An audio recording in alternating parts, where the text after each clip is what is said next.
we have a high industrial impact. We can do things that the Swedish companies and companies abroad really need, and also that we have a high level of scientific excellence. We write a lot of publications, we publish in good journals, and we get citations.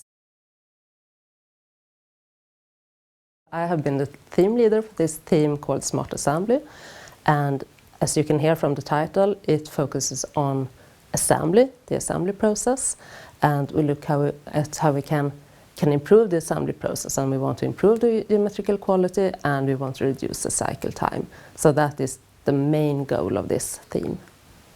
One of the nicest results, I think, from this theme is the method and algorithms for inspection preparation and offline programming that we have developed in the theme.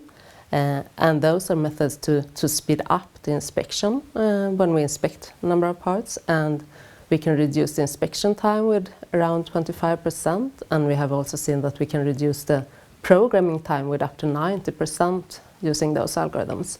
And those results are actually used in daily production at Volvo Cars at different sites, both in Sweden and abroad. As a researcher, how can you contribute to the sustainability development goals? Well, our work focuses mainly on simulation, and I think that simulation is one tool to improve sustainability, because if we can use simulation instead of physical prototypes, we can reduce the scrap rate, we can improve the geometrical quality, and we can also make companies more competitive. Tell us about the project Smart Assembly 4.0. What's the scope? Yeah, that is actually a new project that is kind of a spin-off from the theme Smart Assembly. And in Smart Assembly 4.0, we focus on how to use the digital twin to optimize the assembly process in real time in industry.